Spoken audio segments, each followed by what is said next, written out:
හොඳයි අද මම ඔයගලන්ට කියලා දෙන්න යන්නේ වෙසක් එකට මෙන්න මේ වගේ නිර්මාණයක් කරගන්න විදිය මෙගා බෝතල් සහ ටොපි බෝතල් පාවිච්චි කරලා හොඳයි එහෙනම් මම ඔයගලන්ට කියලා දෙන්නම් මේක හදන විදිය කොහොමද කියලා.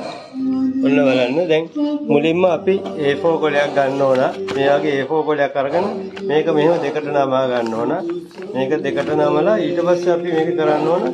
මේක මෙන්න මෙහෙම තීරු කපන්න ඕන. මේ විදියට තීරු කපන්න ඕන.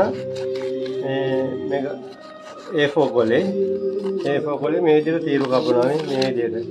ඊට පස්සේ මේ තියෙන්නේ දිගටම තීරු කපාගත්ත කොලේ දැන් අපි කපනවා මේකේ මෙහෙම තීරු ටික මෙහෙම කපලා ඉවර කර ගන්න ඕන. තීරු කපලා ඉවර කරගෙන ඊට පස්සේ කරන් තියෙන්නේ අපි මෙගා බෝතලයක් අරගෙන දැන් තියෙන්නේ මේ මෙගා බෝතලේ අරගෙන මෙගා බෝතලේ මෙතනින් කපා ගන්න ඕන මෙහෙම. මේක කපා ගත්තා පස්සේ දැන් මේ කෑලි දෙක මෙහෙම තියෙන්නේ. දැන් මං කෑලි දෙක අලෝගෙන තියෙන්නේ. මේ තනි පාටින් අලෝගෙන තියෙන්නේ. දැන් මේකත් අලෝ ගත්තා. මේකත් උවමනා වෙනවා අපිට. ඊට පස්සේ දැන් අපි කපාගත්ත A4 කොලේ තියෙනවනේ මේ විදිහට තීරු කැපුව. මේ කොලේ අරගෙන දැන් මේක මෙහෙම දිගාරිනවා. දිගාරලා දැන් කරන්න ඕන අපි මේක මේ විදිහට මේ ගම් ගා ගන්න ඕන මෙහෙම දිගටම. මෙහෙම දෙපැත්තේ ගම් ගන්න ඕන. දෙපැත්තේ ගම් ගහලා ඉවර වෙලා දැන් මේක ගහලා අපි කපපු කොලේ දිනවනේ මේ කපපු කොලේ අරගෙන මෙන්න මෙහෙම මෙතන මෙහෙම අලවන්න ඕන වටේට මෙහෙම අලවන්න ඕන මෙන්න මේ විදිහට. ඔයාලට පේනත් මම මෙහෙම වටේට අලවනවා මේ කොලේ මෙහෙම වටේට අලවනවා. එහෙනම් වටේට අලව ගත්තා.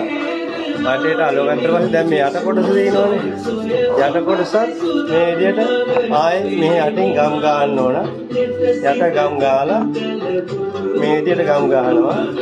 යටට ගම් ගන්නවා. ගහලා ඉවරලා යටට ගම් ගහලා ඊට පස්සේ ඒකත් අපි මේ විදිහට වටේට අලව ගන්න ඕන මෙහෙම. මෙහෙම වටේට ලස්සනට අලව ගන්න ඕන. මේ විදිහට වටේට අලවනවා.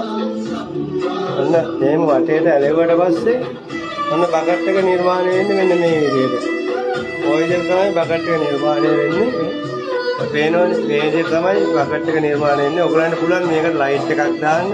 එහෙම නැත්නම් ඇතුළට ඉටිපන්දමක් ගන්න. ඊට පස්සේ මම අර ඉතිරි කරගත්ත කොටස දිනවනේ. ඒකෙන් අපි මේ විදිහට මල් පෙති කපනවා වටේට. මේ විදිහට මල් පෙති ටිකක් කපා ගන්නවා. මල් පෙති කපාගෙන ඔයගලන්ට මගේ පළවෙනි වීඩියෝ එක බැලුවා නම් මේවා කපන විදිය ඔක්කොම බලා ගන්න පුළුවන්. ඔන්න මල් පෙති ටිකක් මේ විදිහට කපා ගන්නවා. කපාගෙන ඊට පස්සේ අපි මේ මල් පෙති කපලා දෙන්නේ. ඊට පස්සේ අපි මේක මෙහෙම නමා ගන්නවා උඩට. මෙහෙම උඩට නමා ගන්නවා. නමාගෙන එහෙම කම්බියක් අරගෙන ඒකට පොඩි සවුකොල කැල්ලක් ගැට ගහලා අපි කම්බිය මේක ඇතුලේ මේව දානවා. කම්බිය මෙහෙම දාගන්න ඇතුලේ දාලා ඊට පස්සේ දැන් මේක මෙහෙම එන්නේ. ඊට පස්සේ අපි මේක ලස්සනට සවුකොල අලවගෙන ඊට පස්සේ අපි මේක මෙතන යටින් මෙහෙම ටේප් කැල්ලක් ගහලා අලව ගන්නවා මේ බකට් එකේ යටින්. අර මම මුලින් පෙන්නුව කෝඩුව. ඊට පස්සේ ආයේ ටොපි බෝතල් තියෙනවනේ. දැන් මේ තියෙන ටොපි බෝතලේ. මේ ටොපි බෝතලේ දැන් මම මෙහෙම කපාගෙන තියෙන උඩ කොටස කපලා අයින් කරා. මම ඊට පස්සේ මේ දැන් සුදු පාට තියෙන්නේ. ඔයගලන්ට පුළුවන් ඕනනම් මේක බකට් එකක් විදිහට ලස්සනට රූප කපලා අලවලා උඩින් කම්බියක් දාලා බකට් එකක් විදිහට පාවිච්චි කරන්න මේ ටොපි බෝතලේ. ඊට පස්සේ මේ තියෙන්නේ මම කපාගත්ත කොළ. මේ කපාගත්ත කොළ දැන් අර ඉස්සෙල්ලා මම කැපුවා වගේ කපලා දෙන්නේ. ඊට පස්සේ කරන් දෙන්නේ මේක අපි මෙහෙම කෑල්ලෙන් කෑල්ල අලව ගන්නවා. දැන් මේ පැත්තට අලවනවා මේක මෙහෙම. දැන් මේ කෑල්ල මෙහෙම අලවනවා නේ. කොහොම අලවනවා.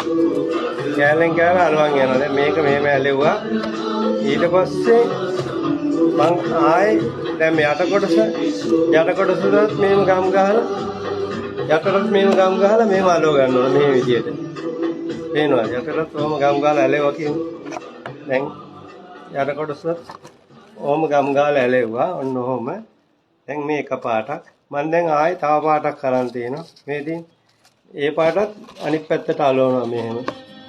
මේ විදිහට අනිත් පැත්තට අලවනවා.